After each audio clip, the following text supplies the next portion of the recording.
오늘 우리가 함께 나눌 말씀의 제목은 오직 사랑이 답입니다. 이것이 제목입니다. 오직 사랑이 답입니다. 우리가 계속해서 하나님의 말씀을 나누고 있습니다. 여러분, 말씀이 정말 귀한 것은 그곳에 생명을 살리는 능력이 있다는 것입니다. 우리의 삶 속에 생명이 아니라 사망이 역사하는 증거들이 있습니다. 꽉 막혀 있는 부분들, 정말 소망이 없어 보이는 그 부분들, 도저히 회복될 것 같지 않은 그 여러 가지 일들, 도저히 정말 우리의 삶 속에 이루어지지 않을 것 같은 그 소망들, 정말 그런 것들이 우리의 삶 속에 꽉 차 있다면 이것을 바꿀 수 있는 이 열쇠가 바로 오늘 말씀입니다. 오늘 말씀의 제목입니다. 오직 사랑이 답이라는 것입니다. 오직 사랑이 답입니다. 우리가 계속해서 읽고 있지만 고린도전서 13장 1절에서 3절 말씀을 한번 같이 읽어보겠습니다. 고린도전서 13장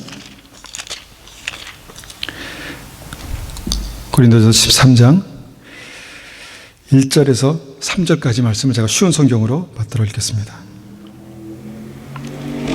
제가 받들어 읽겠습니다. 내가 사람의 방언과 천사의 말을 하더라도 내게 사랑이 없다면 나는 울리는 종과 시끄러운 꽹과리와 다를 게 없습니다. 내가 예언하는 선물을 받고 모든 비밀과 모든 지식을 헤아리고 또 산을 옮길 만한 믿음을 가지고 있다 하더라도 내게 사랑이 없다면 나는 아무것도 아닙니다. 내가 내 모든 재산을 나눠주고 내 몸을 불사르게 내어준다 하더라도 사랑이 없으면 내가 얻는 것은 아무것도 없습니다. 자, 주님께서 이 사랑을 우리에게 가르치시고 말씀하시고 우리의 삶의 모든 문제, 우리의 삶의 모든 문제를 해결할 수 있는 유일한 답, 가장 확실한 답이라고 주님께서 말씀하시는 그 본문이 오늘 본문입니다. 여러분, 많은 경우 우리가 나누고 있지만 삶이 그냥 소음, 노이즈, 이것에 그냥 그런 형태로만 살다가 지나가는 인생들이 많이 있습니다. 그냥 삶이 소음입니다. 여러분, 이 소음과 음악의 차이가 무엇이라고 생각하십니까? 악기가 있고 피아노, 건반, 또 드럼이 있습니다. 그런데 굉장히 그냥 뛰어난 이 뮤지션들이 이것을 이제 치는 겁니다. 내가 하고 싶은 음악을 하는 것입니다. 기타는 막 열심히 연주하고, 그다음 피아노는 막 열심히 연주하는데 하나는 락을 하고 하나는 뭡니까? 다른 클래식을 한다면 이게 매치가 되겠습니까? 똑같은 음악을 하는데 하나는 처음 소절부터 하고 하나는 두 번째 소절부터 자기가 이것을 좋아한다고 막 한다면 그것이 음악이 되겠습니까? 이게 소음입니다.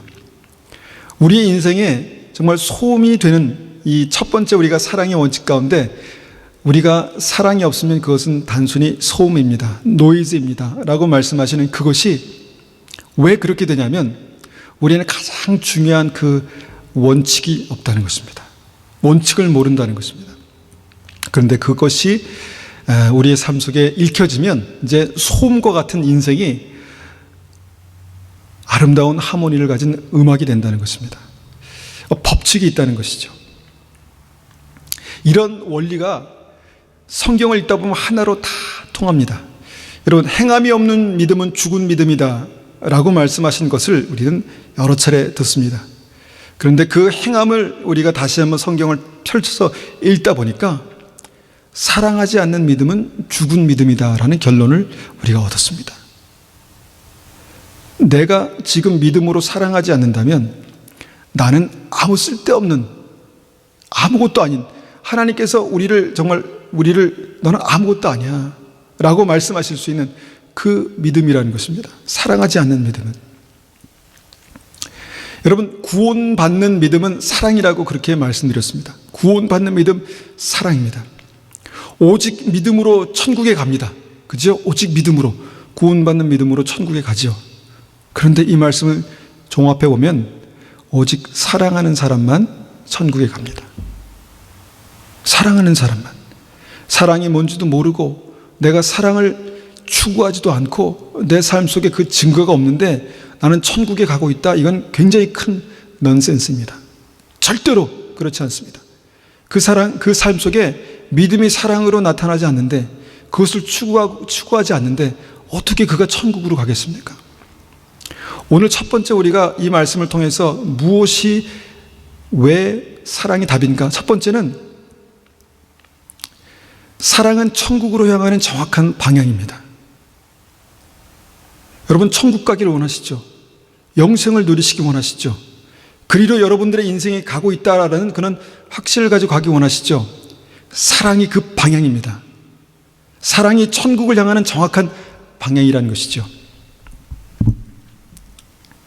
여러분이 천국을 향해 가고 있는지 아니면 지옥을 향해 가고 있는지는 여러분이 여러분의 삶 속에서 어떤 것을 붙들고 무엇을 추구하며 가는가에 따라서 그 방향이 정확히 갈라집니다. 정확히 갈라집니다.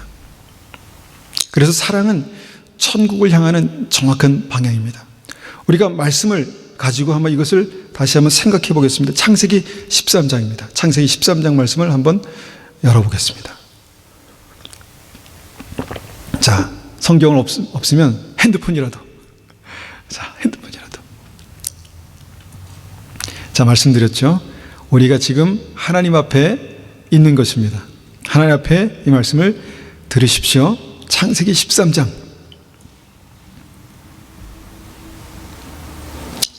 자, 이 말씀은 스토리입니다. 이야기입니다. 그래서 쭉 읽으면 그 말씀의 내용이 무엇인지 알 수 있습니다. 자, 13장 7절부터 제가 쉬운 성경으로 읽겠습니다. 아브라함의 목자들과 롯의 목자들 사이에 다툼이 일어나기 시작했습니다. 그때 그 땅에는 가나안 사람들과 브리스 사람들이 살고 있었습니다.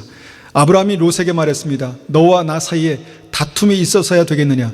내 목자들과 내 목자들 사이에도 다투는 일이 있어서는 안 된다. 우리는 친척이 아니냐? 모든 땅이 내 앞에 있으니 우리 서로 떨어져 살자. 내가 왼쪽으로 가면 나는 오른쪽으로 가고 내가 오른쪽으로 가면 나는 왼쪽으로 가겠다. 롯이 땅을 둘러보니 요단 골짜기가 보였습니다. 롯이 보기에 소알 쪽으로 있는 그곳에는 물이 많았습니다. 그곳은 여호와의 동산 같기도 하고 이집트 땅 같기도 했습니다. 그때 여호와께서 소돔과 고모라를 멸망시키기 전이었습니다. 그래서 롯은 요단 평원에서 살기로 하고 동쪽으로 옮겨갔습니다. 이렇게 해서 아브라함과 롯은 서로 떨어져 살게 되었습니다. 아브라함은 가나안 땅에서 살았습니다. 그러나 롯은 요단 평원의 성들 가운데 살다가 소돔에서 가까운 곳으로 옮겨갔습니다. 그때 소돔 사람들은 매우 악했습니다. 그들은 항상 여호와께 죄를 짓고 살았습니다. 롯이 아브라함을 떠난 뒤에 여호와께서 아브라함에게 말씀하셨습니다. 내 주변을 둘러보아라. 내가 서 있는 곳에서 동서남북을 다 둘러보아라. 내 눈에 보이는 이 모든 땅을 내가 영원히 너와 내 자손에게 줄 것이다. 아브라함과 롯은 함께 살았습니다. 영원히 함께 갈 것처럼 그렇게 생각했습니다. 그런데 서로 추구하는 것이 달랐습니다. 어떻게 그것이 드러나냐면 아브라함과 롯 사이에 심각한 문제가 생겼습니다. 다툼이 생겼습니다. 함께 있는 사람들 안에 다툼이 생깁니다. 함께 있는 사람들 안에 문제가 생기는 것이죠. 특별히 사랑해야 될 사람, 함께 가야 될 그 사람과 다툼이 생기면 이것은 심각한 일입니다.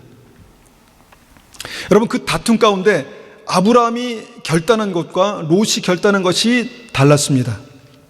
자, 아브라함은 무엇을 결단했냐면 이 다툼을 해결할 수 있는 이 방법을 찾았습니다. 어떻게 하면 서로 화평하고 평화롭게 살 수 있을까? 롯이 추구한 것은 내가 어떻게 하면 잘 살 수 있을까? 내가 어떻게 하면 모든 것을 누리고 풍요로운 것을 누리며 살 수 있을까? 이것을 늘 생각하고 있었습니다. 그래서 아브라함이 먼저 롯에게 제안합니다. 내가 왼쪽으로 가면 나는 오른쪽으로 가고 내가 오른쪽으로 가면 나는 왼쪽으로 가겠다. 이들은 당시에 목축업을 크게 하고 있었습니다. 큰 목축업을 그렇게 하고 있었습니다. 그런데 이것은 이 당시에 아주 굉장히 큰 비즈니스고 유일한 먹고 사는 문제였습니다. 그런데 아브라함은 지금 무슨 얘기를 하고 있냐면, 나는 망해도 좋다. 내 비즈니스 안 돼도 좋다. 나는 너와의 관계를 회복하고 싶다라고 지금 말하고 있는 것입니다. 적당한 선에서 우리가 타협하고 그러면 우리가 어떻게 하면 잘 이렇게 될 수 없을까? 아니면 너는 조카고 나는 삼촌이니까 내가 여기 살고 너는 그래도 여기 살아야 되는 게 맞지 않겠니? 이게 아니었습니다. 네가 좋은 데를 택해라. 나는 너의 반대편을 택해서 너와의 다툼을 피하고 너와 화목하게 사는 것을 선택하겠다, 그렇게 말한다는 것입니다. 여러분, 더 잘 사는 것은 모든 사람들의 바람입니다. 행복하게 살고 싶은 것은 모든 사람의 바람이고, 여러분, 그 행복, 그 잘 살기 위해서 사람들은 열심히 무언가를 추구하면서 나가는데, 지금 함께 사는 롯과 아브라함이 추구하는 것이 달랐다는 것입니다. 아브라함은 화평, 평화, 사랑, 이것을 위해서 선택했고, 롯은 번영, 축복을 위해서 선택합니다. 여러분, 사랑을 하기 위해서는, 온전한 사랑을 이루기 위해서는요, 나의 것을 포기하는 것이 필요합니다.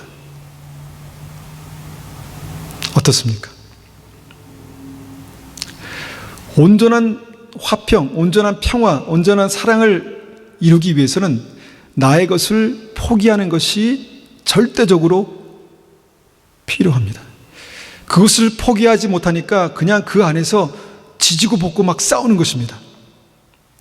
여러분, 고린도전서 13장 4절에서 5절에 분명히 하나님께서 우리에게 가르친 사랑은 자기의 유익을 구하지 않습니다 라고 말합니다. 이것이 정의입니다. 현대에는 자기의 이익을 위해서는 모든 것을 다 합니다. 자기 이익을 위해서는 모든 것이 다 합리화됩니다. 모든 것이 다 옳게 됩니다. 나의 유익을 구하기 위해서는 모든 것이 다 정당합니다. 그런데 사랑은 내 이익을, 내 유익을, 내 권리를 포기하는 것이다 라고 말씀합니다. 무엇을 위해요? 무엇을 위해서 포기합니까? 여러분, 여기에 동기부여가 안 되면, 여기에 정말 이 진리가 내 삶 속에 새겨지지 않으면 우리는 늘 다툼 속에서, 늘 노이즈, 늘 소음 속에서, 늘 잡음 속에서 그렇게 살아가게 된다는 것이죠. 이것이 생명의 증거가 아니라 이것은 사망의 증거입니다. 아브라함은 사랑하기 위해서 자기의 권리, 자기의 손해를 감수하고 자기의 유익을 내려놓는 인생의 방향으로 선택한다는 것입니다. 이것은 실제적인 문제입니다. 사랑한다는 것은 그래서 실제적인 문제입니다. 그냥 기분 좋게 나에게 잘해주는 사람을 사랑하면 무슨 유익이 있겠습니까? 그렇게 성경은 말하지요. 죄인들도 세리들도 그와 같이 하느니라. 그러니까 주님께서 말씀하신 사랑은 내가 그냥 좋을 때 사랑하는 것이 아니라는 것이죠. 좋을 때 사랑을 뿐만 아니라 정말 너무 열악하고 안 좋을 때 사랑하기 위해서는요, 나의 것을 포기해야 합니다. 여러분, 그렇게 아브라함이 인생의 방향을 결정하고 나갔다는 것입니다. 처음에는 본토 친척 아비 집을 포기했습니다. 안정되고 또 모든 기반이 있고 모든 인프라가 있는, 그래서 모든 것을 할 수 있는 가능성이 더 많은 것을 포기했죠. 사랑하는 주님께서 말씀하셔가지고 더 어떻게 보면 나의 권리를 포기하는 것으로 선택했습니다. 그리고 또 이번에도 사랑 때문에 자기 권리를 포기하는 것으로 선택합니다. 여러분, 이렇게 살면 나중에 우리 인생이 어떻게 될까요? 늘 양보하고 늘 포기하고 그렇게 하면 어떻게 될까요? 100% 망할 거라고 확신합니다. 사람들은, 크리스찬들도 이렇게 살면 100% 망할 거라고 확신합니다. 그러니까 믿음은 믿음이고 삶은 삶이 되는 거죠. 이렇게 살면 내가 절대적으로 가난해질 거라고 확신합니다. 절대적으로 불행해질 거라고 확신합니다. 그래서 절대로 그렇게 하지 않습니다. 절대로 그렇게 하지 않습니다. 사랑할 때는 사랑한다고 말하지만, 이론적으로는 사랑하지만 실제 삶 속에서 내가 포기하고 내 것을 내려놓고 내가 낮아져야 될 때는 그렇게 하지 못합니다. 여러분, 우리가 거기에 걸려 있습니다. 그것이 우리의 인생의 방향이 되지 않는 것이 정상인 것처럼 그렇게 되고 있다는 것입니다. 여러분, 사랑을 위해서 무엇을 포기해 보셨습니까? 정말 사랑하기 힘든 사람을 사랑하기 위해서 어떤 것을 포기해 보셨습니까? 비즈니스를 포기해 보셨습니까? 내 권리를 포기해 보셨습니까? 여러분, 아브라함은 지금 모든 것의 주도권을 가진 사람입니다. 그런데 그가 지금 말하는 것은 뭐냐면 조카 롯이 결정하고 남은 찌꺼기를 자기가 취하겠다라는 것입니다. 가장 어떻게 보면은 치열하게 싸움이 일어나고 내가 갖느냐 내가 갖지 못하느냐 이런 상황인데, 롯이 결정하고 남은 찌꺼기를 내가 취하겠다라고 그렇게 결정하고 있다는 것입니다. 여러분, 이것이 성경이 아니라 실제적인 삶이라면, 우리 삶 속에 실제적인 삶 속에서 이런 결정을 해야 된다면 과연 그렇게 할 수 있을까요? 과연 그렇게 할 수 있을까요? 여러분, 이렇게 살고 싶으십니까? 아브라함처럼 살고 싶으세요? 자, 살고 싶으신 분 한번 손 들어보십시오. 아멘. 살기 싫은 분 손 들어보십시오. 이 성경을 우리가 알고 있으니까 참 이게 애매해요. 이게 살고 싶지 않습니다. 사실은. 그렇죠? 저도 살고 싶지 않습니다. 아이고, 맨날 이렇게 양보만 하고 그러면 이 속이 얼마나 막 그냥 타들어가겠습니까? 그런데 고린도전서 13장에서 말씀하시는 것이 바로 이것입니다. 사랑은 나의 유익을 구하지 않는 것이다. 그걸 내려놓는 것이다. 사랑하기 위해서 덜 좋은 것을 선택하고, 사랑하기 위해서 좀 더 낮은 자리를 선택하고, 그렇게 하다 보니까 아브라함이 그 인생의 방향이 어느 포인트를 향해서 쭉 일관되게 이렇게 걸어갔다는 것입니다.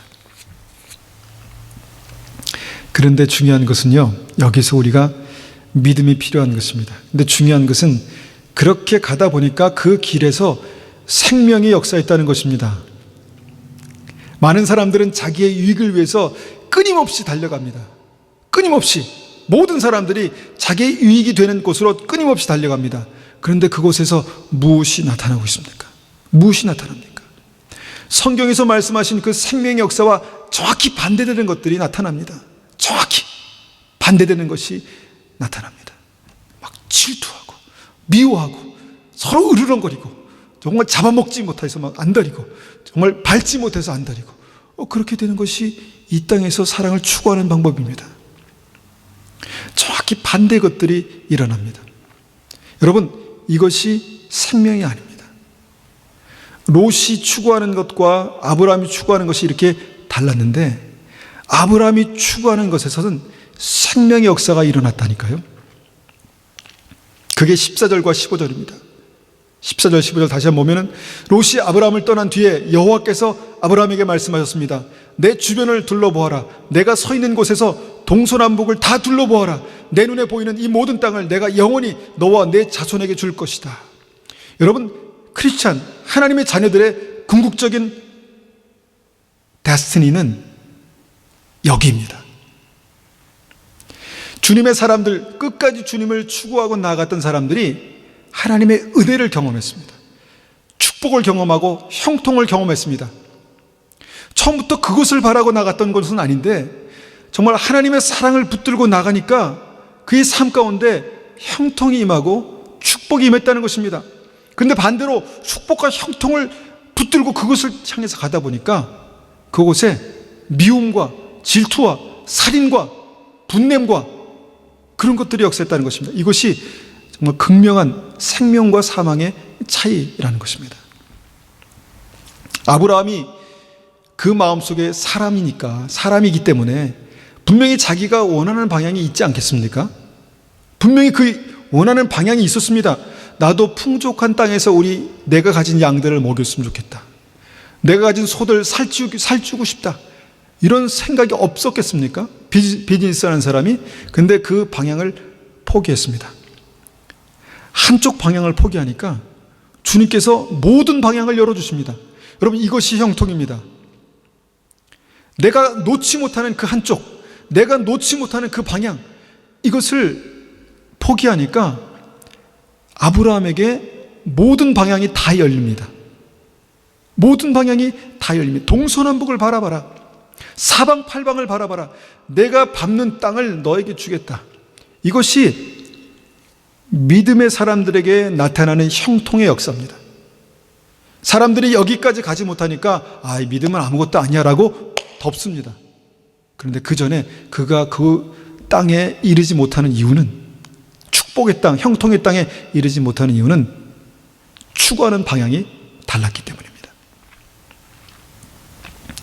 여러분, 우리 모든 사람들처럼 롯은 정확히 자기가 원하는 방향을 알고 있었습니다. 여러분은 정확히 우리가 원하는 방향을 알고 있으시죠? 내 비즈니스, 내 가정, 나의 삶, 정확히 어디로 가야 될지 알고 있습니다. 그리고 그것을 끊임없이 선택합니다. 두 가지 선택이 있을 때 무엇이 나에게 유리한가? 무엇이 나에게 번영을 가져다 줄까? 무엇이 나에게 정말 행복을 가져다 줄까? 끊임없이 그것을 추구하고 선택합니다. 똑같은, 일관적으로 똑같은 그 방향을 선택한다는 것이죠. 여러분, 롯은 철저하게 자기의 유익을 구하는 세상의 원리를 따라서 그렇게 한 방향으로 나아갔습니다. 세상 사람들은 이런 사람들 보면서 저렇게 열심을 가지고 살아가는데 저 사람은 잘 될 거야, 형통할 거야, 그렇게 말합니다. 당연히 좋은 땅을 선택했는데 잘 돼야 되겠죠. 좋은 땅을 선택했으니까 당장은 잘 되겠죠. 가축들이 먹을 물들이 있고 푸른 목초가 있으니까 잘 되겠죠. 여러분, 이것이 세상에 볼 수 있는 그 한계입니다. 거기까지입니다. 거기까지가 세상이 주는 답입니다. 그런데 성경은 그 결과가 어떻게 됐느냐를 그 이후에를 이렇게 말씀합니다. 롯은 점점 더 그 인생이 어두움으로 빠져들어갔다는 것입니다. 점점 더 어두움으로 빠져들어갔습니다. 10절 보면 이렇게 말합니다. 10절. 롯이 땅을 둘러보니 요단 골짜기가 보였습니다. 롯이 보기에 소알 쪽으로 있는 그곳은 물이 많았습니다. 그곳은 여호와의 동산 같기도 하고 이집트 땅 같기도 했습니다. 롯은 자기를 위해서 베스트 오브 베스트를 선택합니다. 가장 최선, 가장 최고, 그걸 선택합니다. 그런데 문제는 그 최선 최고로 계속해서 나아가는 그 땅의 이름이 소돔과 고모라였다는 것입니다. 우리가 성경을 조금이라도 알고 있는 분들은 이 소돔이 하나님께서 멸망시켰던 도시, 지금으로 말하면 폼페이 같은 그런 도시라고 그렇게 얘기하기도 하는데, 그 도시였습니다. 정말 두고 볼 수 없는, 하나님께서 두시고 볼 수 없는 그 땅이 되어버렸다는 것입니다. 그때 소돔 사람들은 매우 악했습니다. 그들은 항상 여호와께 죄를 짓고 살았습니다. 더욱더 그 땅이 죄와 악으로 가득 차서 견딜 수 없는 땅이 되었다라는 것입니다. 왜 그럴까요?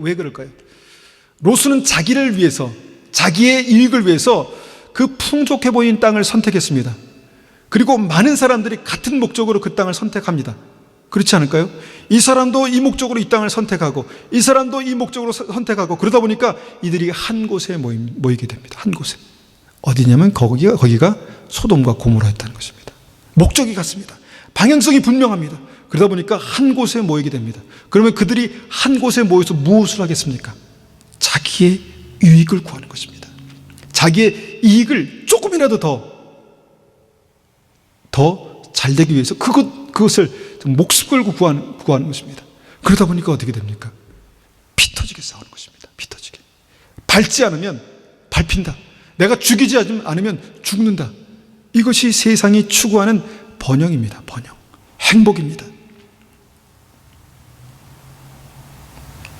모든 사람들이 자기를 위해서 그 땅을 선택합니다. 그런데 성경은 그 선택의 근본적인 시작이 잘못됐다라고 말합니다. 사랑은 자기의 유익을 구하지 않는다. 생명을 주는 사랑은, 형통케 하는 사랑은, 살리는 사랑은 자기의 유익을 구하지 않는다. 여러분, 얼마나 영양가 없어 보이는 말입니까? 그렇지 않습니까? 얼마나 정말 동기부여가 안 되는 말씀입니까? 내가 주님의 사랑을 구하기 위해서 그러면 나의 모든 유익을 포기해야 되나? 나는 영원히 이렇게만 살아야 되나? 얼마나 영양가 없는, 얼마나 기운 빼는 그런 말씀입니까? 그런데 여기에 비밀이 있습니다. 여기에. 여러분, 우리가 지난 시간에 이런 사랑을 추구하는 사람에게 나타나는 현상을 뭐라고 말씀드렸냐면 전쟁 같은 사랑이다, 그렇게 말씀드렸습니다. 전쟁 같은 사랑. 여러분, 이 사랑을 추구하려고 한다면 먼저 우리 안에 정말 큰 전쟁들이 일어날 것입니다. 내가 원하는 것은 너무 분명한데 주님의 말씀은 아니라고 하시니까 내 안에 전쟁이 일어나는 것입니다. 나는 이것을 결코 포기할 수 없는데 주님은 포기하라고 하시니까 전쟁이 일어나는 것입니다. 그것뿐입니까? 서로 사랑을 받겠다고, 서로 그 사랑이 필요하다고 막 달려드니까 더 가난해지는 것입니다. 서로 사랑을 하겠다는 사람 없고 서로 나 좀 사랑해줘, 나 좀 봐줘, 나 좀 이해해줘 라고 하니까 가난해지는 것입니다. 여러분, 모든 사람이 거기에만 익숙해져 있습니다. 저를 비롯해서 모든 사람들이 거기에 익숙해져 있으니까 가난해지는 것입니다. 점점 더 마음이 가난해지는, 긍정적인 가난과 부정적인 가난이 있어요. 주님께서 말씀하신 긍정적인 가난은 겸손하고 마음을 비우는 것이고, 여기서 말한 그 부정적인 가난은 맨날 갈급합니다. 맨날 세상에서 채워져야 할 것들, 그런 것들이 너무너무 많습니다. 전쟁과 같은 사랑이라는 것입니다. 전쟁입니다. 전쟁이라고 생각해 보셨습니까? 이것을 전쟁입니다. 가정에서 그 전쟁이 있어요. 교회에서도 그 전쟁이 있고요. 한 발만 밖으로 나가보면 이 사회 속에는 그 전쟁이 있습니다. 사랑받기 위해서, 인정받기 위해서 생명을 거는 것입니다. 조금이라도 나를 사랑해 주지 않으면, 인정해 주지 않으면 막 뒤집어지는 것입니다. 사울처럼. 어떻게 저것들이 나에겐 천을 돌리고 다윗에겐 만을 돌리냐?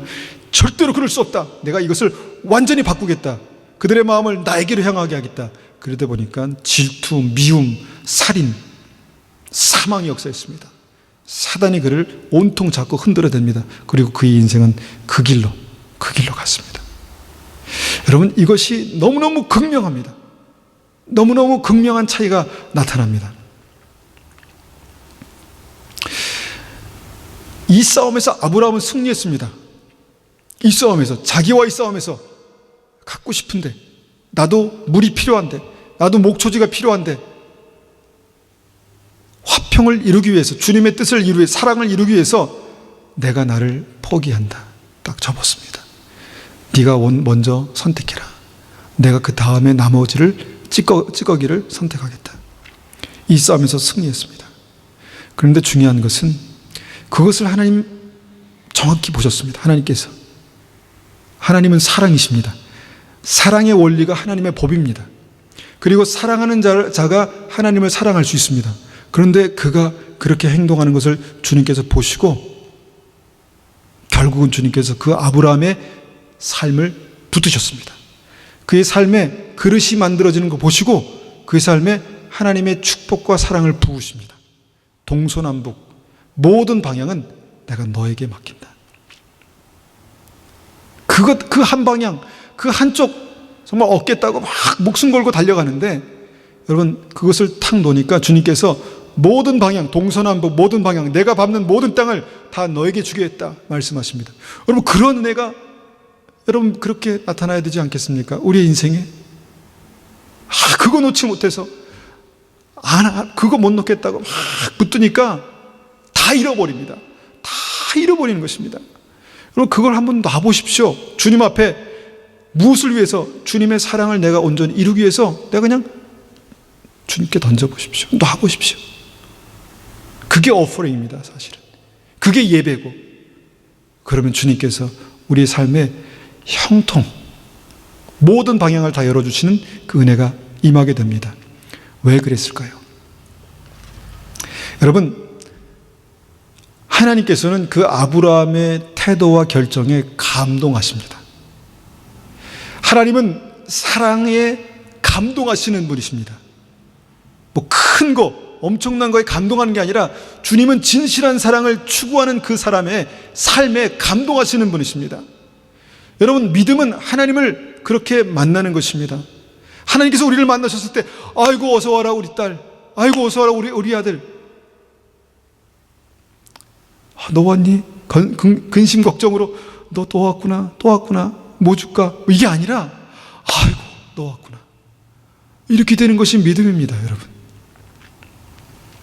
여러분, 그 믿음이 지금 한 가지 그 원리를 붙드느냐, 그걸 붙들지 못하느냐에 따라서 길이 극명하게 달라진다는 것입니다.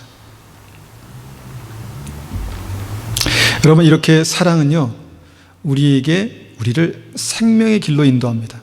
여러분, 생명의 길이 어디 나 있습니까 도대체? 우리 인생에 어디로 가야 됩니까?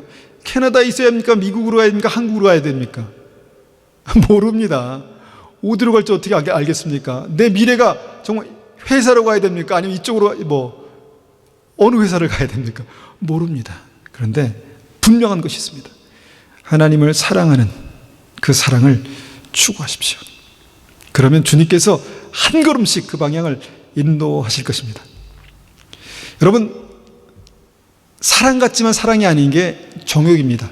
나만 사랑하는 거. 내 중심적으로 모든 사람들이 사랑해줘야 되는 어떤 그것은 사랑이 아니라 정욕입니다. 독입니다. 독.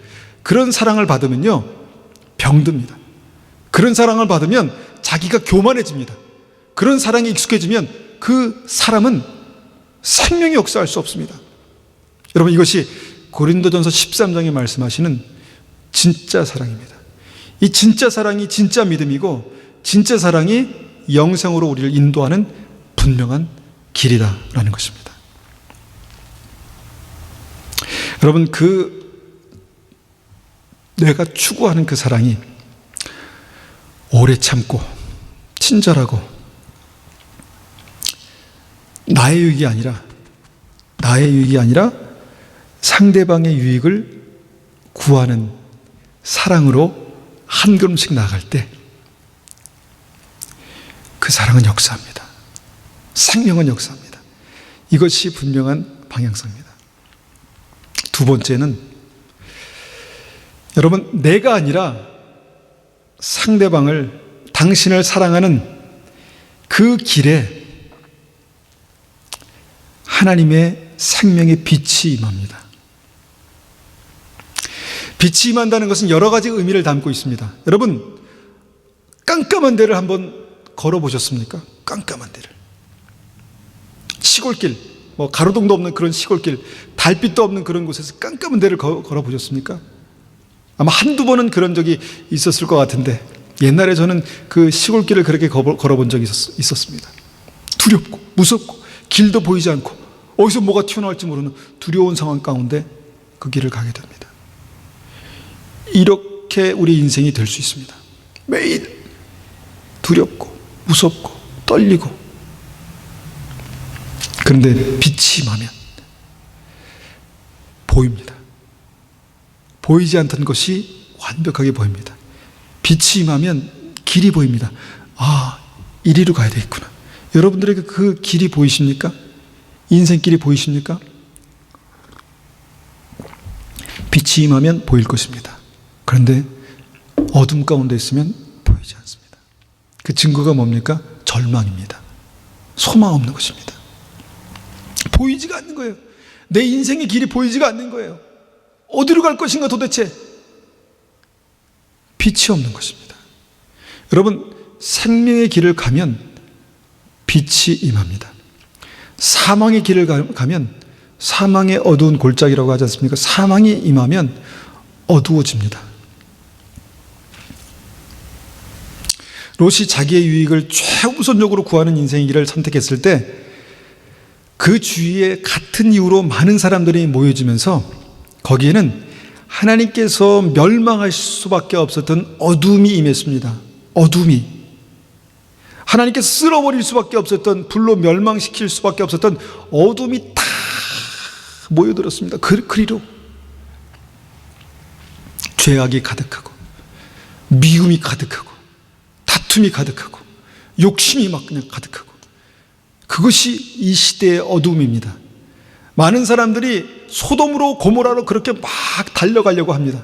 왜냐하면 그곳에 풍요가 있기 때문에. 근데 같은 목적으로 많은 사람들이 모이면서 거기에는 가장 어두운 어떤 그곳에 어둠이 임하게 된다는 것입니다.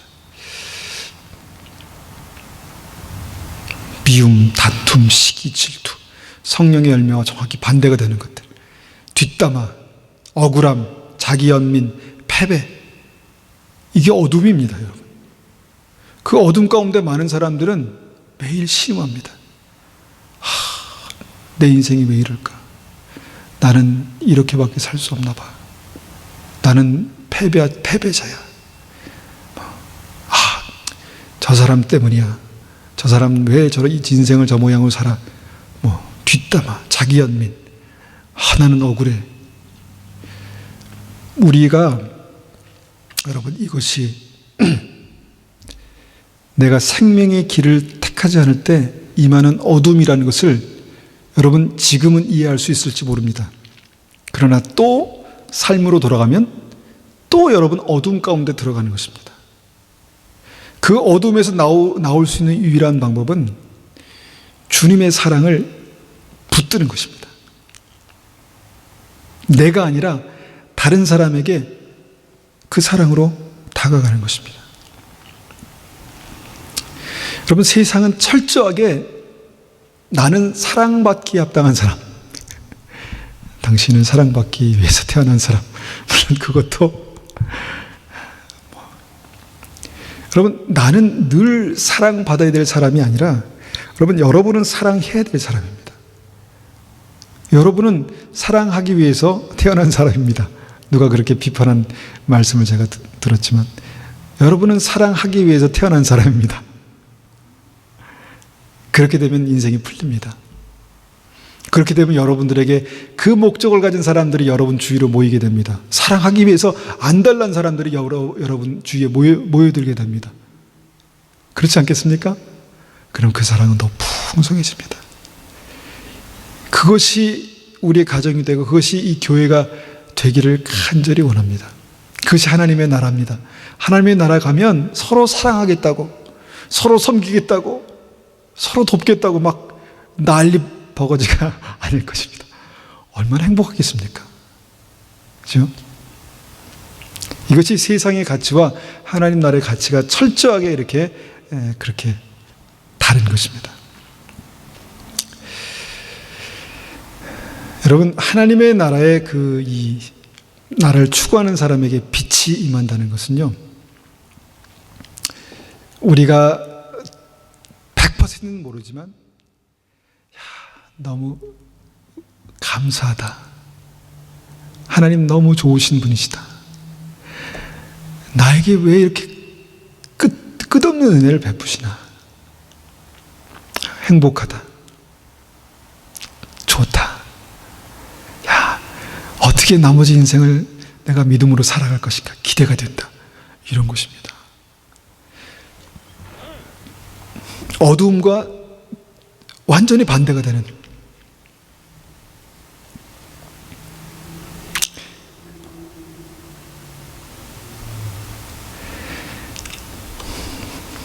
여러분, 여러분에게 이 사랑을 이루게 하시려고 사람들을 보내셨습니다. 주위를 둘러보십시오. 여기 사랑해야 될 사람들이 여기 있습니다. 그죠? 사랑을 충분히 연습할 수 있는, 쉬운 것부터 실천할 수 있는 그 사람들을 모아놓으신 것이 교회입니다. 그리고 여기가 그리스도의 몸이고, 연약하지만 우리가 사랑하려고 할 때 하나님께서 그를 붙드시는 은혜가 이곳에 있습니다. 여기가 교회고 또 여기가 우리 가정입니다. 여러분, 완벽할 수 없습니다. 그러나 한 가지씩 붙들고 충성스럽게 여러분 그 길을 걸어가십시오. 그러면 그곳에 하나님의 축복의 빛이, 영광의 빛이 비춥니다. 내 인생이 보이고 내가 가야 될 분명한 방향이 보이고 소망이 보이고 그곳에 정말 기쁨이 넘치는 그런 은혜가 있습니다. 세 번째로, 사랑은요, 사람을 살아나게 합니다. 내가 살아있는데 뭘 또 살아나나 이렇게 말씀할지 모르겠지만, 여러분, 사람들은 어떤 생각을 품느냐에 따라서 자기를 죽이고 다른 사람을 죽일 수도 있고요, 어떤 생각을 품느냐에 따라서 사람을 살리고 자기도 살아날 수 있습니다. 한국은 참 이 아파트를 많이 지어놔서 그런지 참 이 뉴스를 볼 때마다 층간소음 얘기가 많이 나와요. 오늘도 간단하게 이제 뉴스를 보면서 제가 본 건 뭐냐면, 어떤 사람이 층간소음 때문에 위층 사람하고 막 다퉜답니다. 막 심하게. 인생을 지금 오래 사신 분이에요. 60대시니까. 막 다퉜습니다. 그러니까 막 이 분이 가라앉질 않는 겁니다. 이 화가 가라앉질 않는 겁니다. 그래서 어떻게 했냐면, 집에 있는 LPG 가스를 확 틀어놓고 거기에 불을 질렀습니다. 자기도 죽고 그 사람도 죽어버리라고, 다 타서.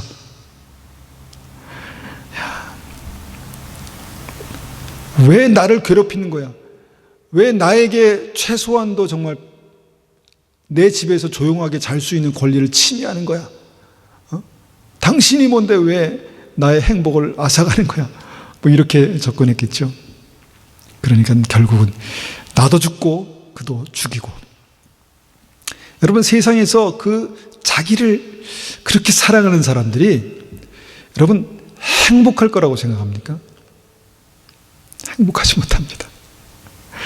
왜냐하면 그 사람 주위에는 그런 사람만 모이고, 또 그런 사랑을 추구하지 않는 사람들은 그 사람과 같이 있을 수가 없습니다. 그렇지 않아요? 사랑은요, 실제 역사하면 사랑은 살리는 능력입니다. 나를 살리고 그 사람을 살리고, 먼저 그 사람을 살리고 내가 살아나고. 여러분, 우리가 잘 아는 말씀 있죠. 예수님께서 부활하시고 난 다음에 베드로를 찾아오셨습니다. 베드로는 그때 예수님을 피해서 도망갔습니다. 왜냐하면 자기는 예수님을 배신했기 때문에.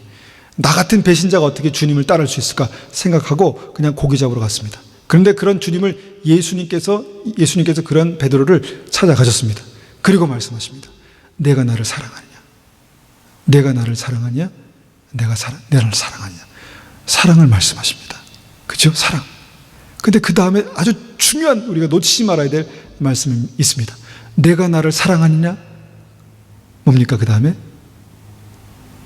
뭐죠? 내 양을 먹이라.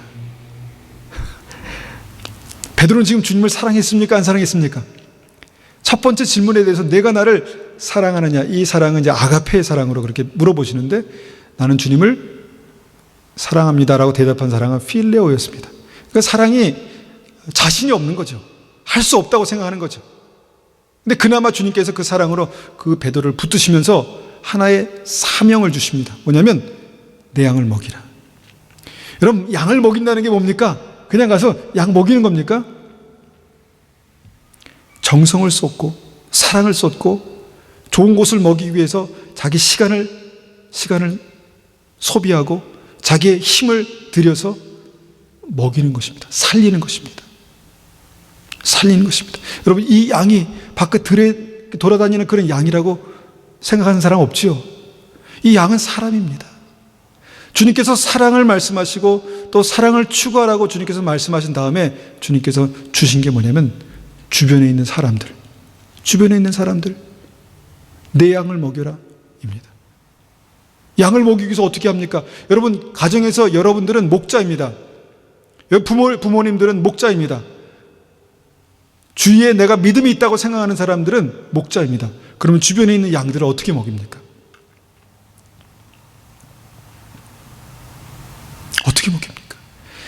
자기를 희생하고 자기의 시간과 정성과 노력과 관심을 희생할 때만 양을 먹일 수 있습니다. 아브라함처럼 양을 먹일 수 있습니다.